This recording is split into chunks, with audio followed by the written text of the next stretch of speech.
सदन में संजय सिंह ने जेपी नड्डा को लेकर के कहा है, ईडी सीबीआई को लेकर के कहा है कि 3 घंटे के लिए ईडी सीबीआई दे देंगे तो बीजेपी के सारे नेता जेल के अंदर होंगे। देखो, संजय सिंह बदतमीजी पे उतारू है।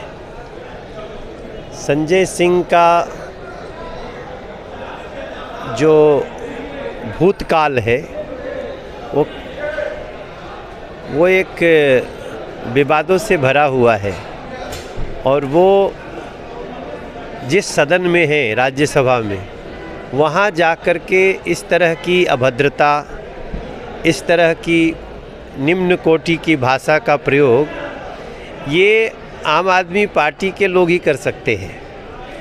देखो, ये अभी इनके ऊपर तो केस चल रहा है, ये सब अब बड़े अपराध का, बड़े भ्रष्टाचार का, चोरी का आरोप है उनके नेता पर भी, उनके ऊपर भी। अभी ये जेल से बेल पे है, तो इनकी भाषा बता रही है कि जब चोर पकड़ा जाता है तो उसका बिलबिलापन कितना बड़ा होता है। बाकी ऐसे लोगों को जनता भी सज़ा देगी और कानून भी सज़ा देगा। गोवा के सीएम हैं प्रमोद सावंत, उनकी वाइफ ने 100 करोड़ रुपए की मानहानि का मुकदमा संजय सिंह पे किया है। वहाँ की कोई योजना थी, उसमें उनकी वाइफ का नाम लिए थे संजय सिंह। क्या है कि देखो, ये लोग बहुत बड़े अपराधी हैं, राजनीति में आए हैं सिर्फ लूट करने के लिए। आज 10 साल आम आदमी पार्टी का हुआ, इनके सारे बड़े बड़े नेता कोर्ट ने सस्पेंड किया। भाई, अरविंद केजरीवाल के पास तो आज भी बहुमत है ना, तो मुख्यमंत्री क्यों नहीं है?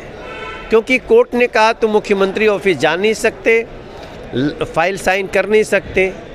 तो ऐसे लोग बिला वजह जो आरोप लगाते हैं, कानून इनको सज़ा देगा।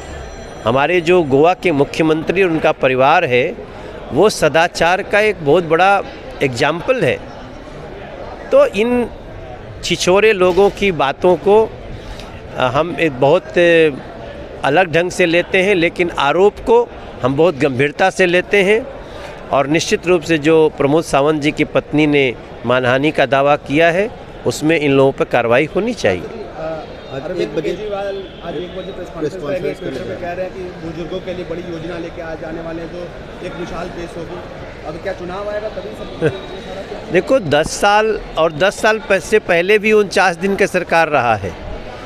आज इस दिल्ली में पीने को साफ पानी नहीं है, नल में नाले का पानी आता है। हवा इतनी जहरीली है कि हम थोड़ी देर के लिए बनारस आए हैं तो हमको लगता है बहुत फ्रेश एयर मिल रहा है। इन लोगों ने बुजुर्गों का पेंशन तक बंद कर दिया। पिछले 10 साल में एक गरीब का राशन कार्ड नहीं बना है। दिल्ली पहले 2013 तक दिल्ली का जल बोर्ड 600 करोड़ के फ़ायदे में होता था, आज 73,000 करोड़ के कर्ज में है। ये सब बहुत बड़े लुटेरे हैं। चूँकि चुनाव आया है, आपको पता होगा, हम हरियाणा में 2100 रुपया महिलाओं को दे रहे हैं। हम अलग अलग राज्यों में अलग अलग सुविधाएं दे रहे हैं।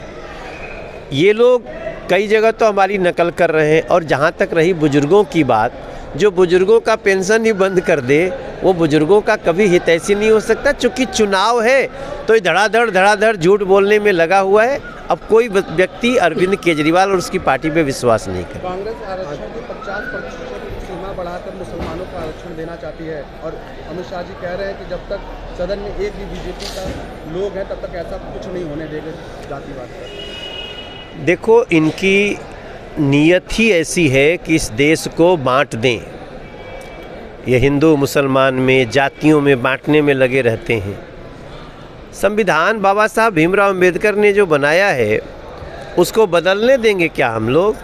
संविधान जो है, संविधान कहता है 50% से ज़्यादा आरक्षण भारत में हो नहीं सकता। ये बाबा साहब अंबेडकर बना के गए हैं। अगर किसी धर्म के आधार पे ये इस तरह की बात कर रहे हैं तो ये समझ लो सिर्फ समाज को मूर्ख बनाने की कोशिश कर। सवाल, कल बनारस में एक मंदिर मिला है, संभल की तर्ज पे, यहाँ पे बनारस में एक मंदिर मिला है जो मुसलमानी क्षेत्र में है, और उसको खोले जाने की बात कही जा रही है। आपका भी लगाव रहा है काशी से, सैकड़ों साल पुराना मंदिर। देखिए, हमारा स्पष्ट, हम लोग भारतीय जनता पार्टी के लोग हैं और हम सांसद हैं देश के 3री बार। हम सिर्फ एक बात जानते हैं कि जहाँ भी होगा विवाद उसका होना चाहिए निदान, और निदान के लिए ही बना है संविधान। तो अगर कहीं से भी, अब मान लीजिए आप हमसे बात कर रहे हैं, आप ही को लगा कि मनोज ने हमसे बदतमीजी की, तो आप लाठी डंडे से मत बात करिए, आप जाइए शिकायत करिए। शिकायत करने का अधिकार सबको है। कांग्रेस कह रही है कि नहीं, सपा भी कह रही है नहीं, आप मस्जिद के नीचे क्या क्या ढूंढ रहे हैं। अरे भाई, हम नहीं ढूंढ रहे हैं, लोकल लोगों का जिसका मंदिर चला गया, किसी ने कब्जा कर लिया। आज पहली बार इस देश में ऐसा हुआ है कि न्याय हो रहा है, वरना पहले तो न्याय ही नहीं होता था। और सच्चा मुसलमान कभी भी मंदिर के ऊपर मस्जिद नहीं बना सकता। सच्चा मुसलमान इन बातों को जानकर हैरान है। आज ज्ञानवापी के मुद्दे पे तमाम मुसलमान भाई लोग अब उसको बात समझ में आने लगी है कि अरे ये तो किसी ने हमको धोखा दिया। तो भारत का सच्चा मुसलमान कभी भी इस तरह से मंदिर पर कब्जा कर ही नहीं सकता।